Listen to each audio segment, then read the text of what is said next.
and now it's 2024. He's trying to get back on the ballot, and there's initiatives like what's happening in the Colorado case today to make sure he can't be on the ballot. What do you make of the case, the importance, the historical moment that we're kind of seeing today from this? Right, I do think it's a very historic moment because what we're looking at is really an interpretation of the Constitution and about whether or not if you have if you've sworn to abide by the Constitution and protect it, and then you lead an insurrection, you forego your right to continue to hold a public office. I think the Constitution is clear about that.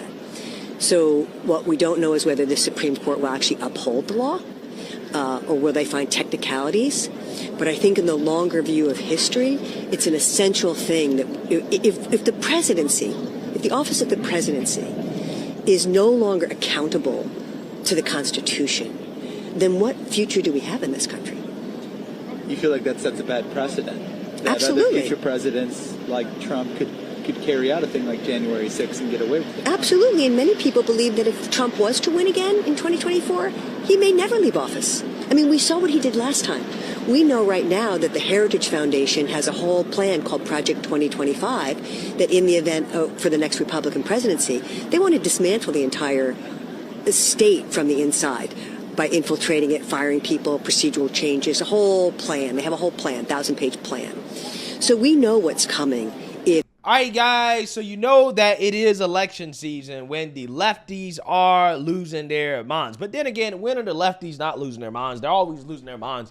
It's just that they're taking their derangement up to a whole new level. As they are super upset that it seems like the Supreme Court is not going to go along with their plan to attempt to take Trump off the ballot before the 2024 election, okay? As you just saw there, you had a woke revolutionary protester boohoo, whining and crying about how Trump must be taken off the ballot, and she's upset that the Supreme Court is not going to play along with their completely undemocratic efforts to remove Trump from the ballot, okay? Too bad, so sad. Meanwhile, Trump is on the campaign trail in South Carolina looking to put the final nail in Nikki Haley's coffin of her campaign by winning the state of South Carolina, okay? So he's down in South Carolina holding massive rallies, and the woke revolutionaries have decided to show up to his rally and to try to disrupt the event. And let's just say that did not go so well for them, as massive F Joe Biden chants broke out as this protester was trying to disrupt Trump's speech. Take a look. Joe Biden is not fit to charge. They're not going to charge him with a crime, but it's okay for him to become commander-in-chief. Think of that one. Thank you, that one.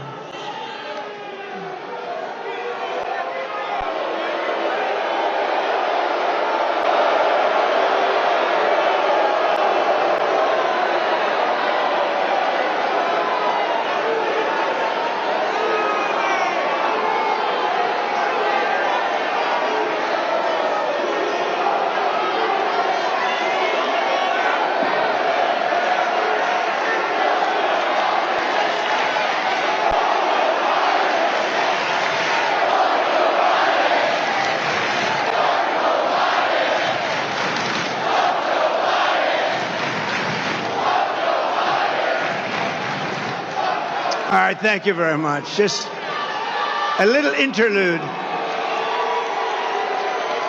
You know, that used to happen all the time. Now it doesn't happen too much.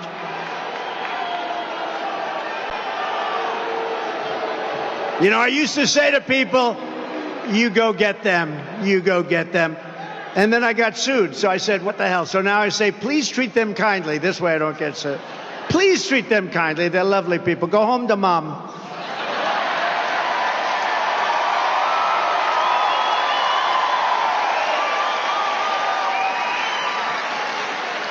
But we know that Joe Biden has always been too mentally incompetent.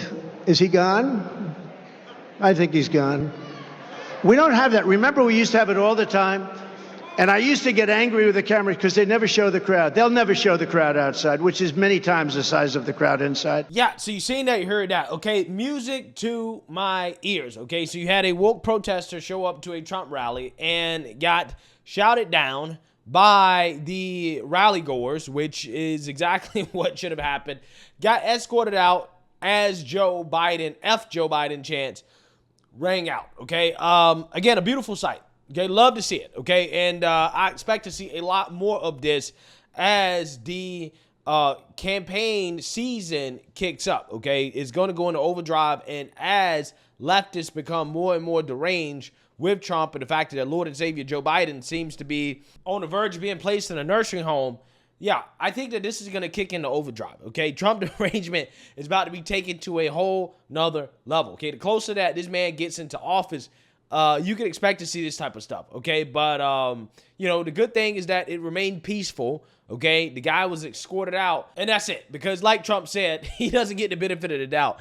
If he was to say something about that protester, okay, or to actually, make any type of command or anything like that, then, hey, they be trying to sue him. They be trying to throw him in jail. He face another charge or an indictment. So, Trump just has to sit there and let the crowd do the work, okay? And that's what he did. I think he made the right move there and then told him to go home to mommy, right? But on the other hand, we got to check in on Democrats who have begun protested a lot by left-wing extremists, which I think is actually worse than somebody like Trump getting protested by left-wing extremists, people that he doesn't agree with politically or that don't agree with him politically.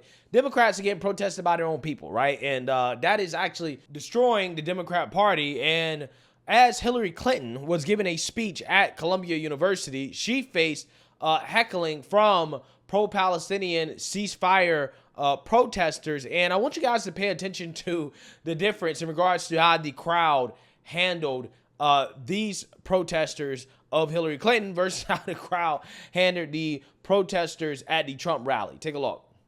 Thank you very much. Diane Ronald Clinton. That's my name. That's right. War criminal.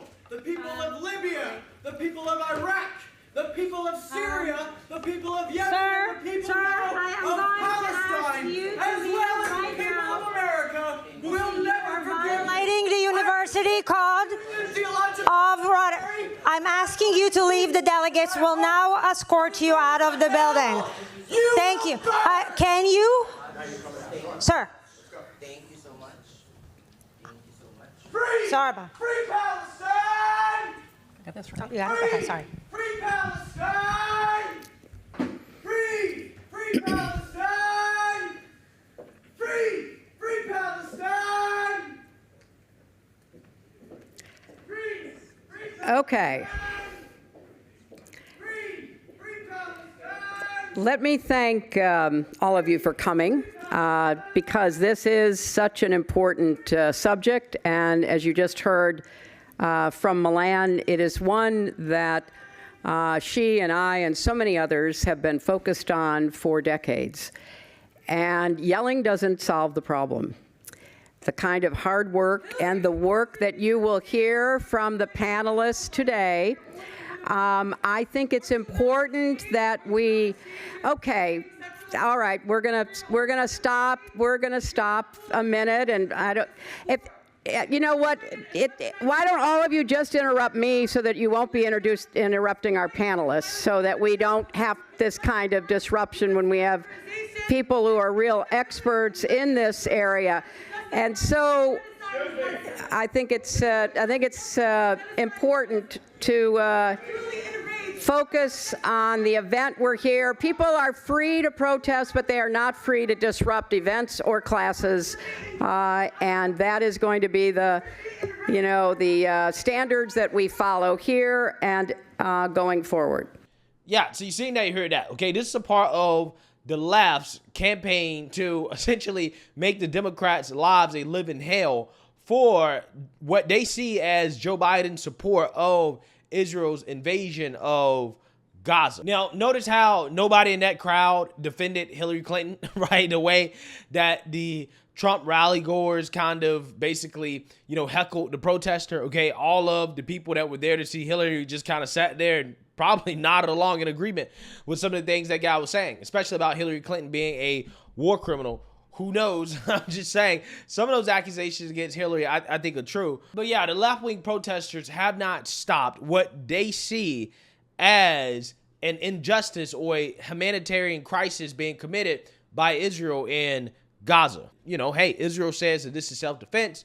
However, the Biden administration has now put out indications that they're kind of sort of trying to put pressure on Netanyahu to pull back, okay? Because this is really hurting Joe Biden at the polls, and Democrats are getting more and more and more desperate when it comes to trying to keep support, okay? And they have lost a lot of support from the far left, particularly young people, over this conflict with Israel and Gaza. However, you do still have some Democrats, like, for example, Mr. John Fetterman, who appears to be very pro-Israel, coming out here and basically criticizing Joe Biden for saying that Israel's response to the Hamas attacks are over the top, basically stating that he disagrees with what Biden is saying. Take a look. So you have, over the last several months now, been such a staunch supporter of Israel. You've backed how the state of Israel and the IDF has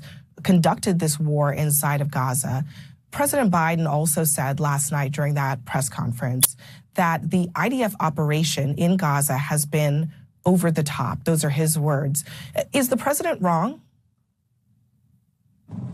No, I'm not saying it's wrong. I'm saying that's his opinion. I'm not necessarily, I would agree with that.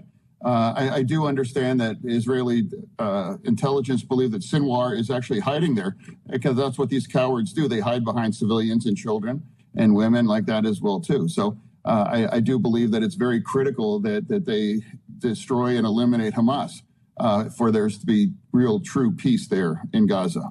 Do you have any concerns about Israeli Prime Minister Benjamin Netanyahu's plans, it seems, to move more than 1.3 million people out of the Rafah area? That's in southern Gaza. That's basically where Israel told Gazan civilians to go. Are you concerned about what an operation there would mean for the civilian population that's already displaced? Of course I'm concerned. You know, the death of anyone innocent Palestinian is a tragedy, and that's been. But we also must remember that, you know, all of the blood in the hands are all on Hamas's hands as well, too. They're responsible for all of that. And I don't know why there's not more people talking. Why must Hamas surrender? Why not they bring back the last hostages as well, too? But is it something that you would support? Do you think that this is wise on the part of Israel to do what they, it sounds like, are planning to do? Well, if they believe that Sinwar is hiding there, then it seems that could be reasonable in there, too, to eliminate the leadership, because he's effectively the von Laden of our 9/11, of October 7th for Israel as well, too. And I know that they really, and I believe they want to minimize any kinds of death of civilians as well, too. But right now, I'd say if they just surrendered, if Hamas just surrendered, all of this would be over. Yeah, so I don't think that Hamas is going to surrender, and I don't think that Israel is going to stop with what they see as a self-defense operation in Gaza. So that means this conflict is probably going to continue on for quite a while, which means that these left-wing protesters are probably going to get more and more and more extreme when it comes to trying to stop this conflict in the Middle East. But I'm not sure how much is going to actually work. I actually don't think it's going to work. And in fact, I think that Democrats are actually really going to start to turn up the pressure on these individuals because you have a new bill that is being brought forth by Democrats to essentially charge these protesters blocking traffic as domestic terrorists. And this is one of the few times I can actually say that I agree with a Democrat in a bill that they're bringing here in New York City, because I do think that these people blocking traffic, as much as I do agree with their right to freedom of speech, I don't agree with them blocking traffic. And I do think that it is domestic terrorism and they should be charged for it. I just think that it's amazing that Democrats are actually, doing this now because of these people pushing back against the war with Israel and Hamas. So let's read here because, again, Democrats are showing that they are willing to punish their left-wing extremists if they stand up to the Democrats and their agenda when it comes to Israel, but not when it comes to anything else. So let's read here. A bill would make it an act of domestic terrorism to intentionally block traffic on New York City streets. Assemblywoman Stacey Pfeffer Amato introduced the bill to tackle the chaos caused by protests like those in recent months related to the Israel-Hamas war. Amato is up for a rematch this year against a Republican she narrowly defeated in 2022. And insiders said the bill could be an effort to win over a district that has swung more conservative in recent years. Geez, I wonder why, right? Could it be the illegal immigration crisis in New York City? And the fact that they're taking care of illegals and spending money to take care of illegals while there are problems in New York City, okay? Taking care of the homeless, getting people off the streets, cleaning up the city, crime out of control. Yeah, I think that's it, right? Documents arguing for the bill read, quote, while people have the right to protest, they do not have the right to cause fear, panic, and put the lives of other people in danger. I agree with that. Anyone convicted of the Class D felony could be sentenced up to 7 years in prison, the Post reported. Yeah, all of a sudden they want to get tough on crime, right, when it comes to this. Which, again, I do agree. I agree with what they're doing here. I just find it fascinating that they only can go after their left-wing extremists when it comes to this one issue, right? I think it's pretty fascinating. Assemblyman Sam Berger, Democrat Queens, has co-sponsored the bill since the October 7, 2023 Hamas attacks on Israel and Israel's military response. Public protests have made some New York City streets impassable. The Post reported that rush hour commutes have been disrupted along major thoroughfares like the Brooklyn Bridge and the Holland Tunnel. Republican Councilwoman Joanne Areola, Republican from Queens, told the Post, quote, the bill sounds great, but let's just hope this isn't the legislative version of a photo op, well-meaning but no substance and all for show. I mean, who knows, right? I mean, that possibly could, be a part of what's going on here, but I can't say that I disagree with the bill on its face in regards to what it's supposed to do, because I do think that these people should be charged with domestic terrorism for blocking traffic. But at the same time, I can't say that I'm not rooting for them to continue to cause chaos and division within the Democrat Party. I'm just saying. Let me know what you guys think. Make sure you like, comment, and subscribe. Most importantly, share a Black conservative perspective. Peace.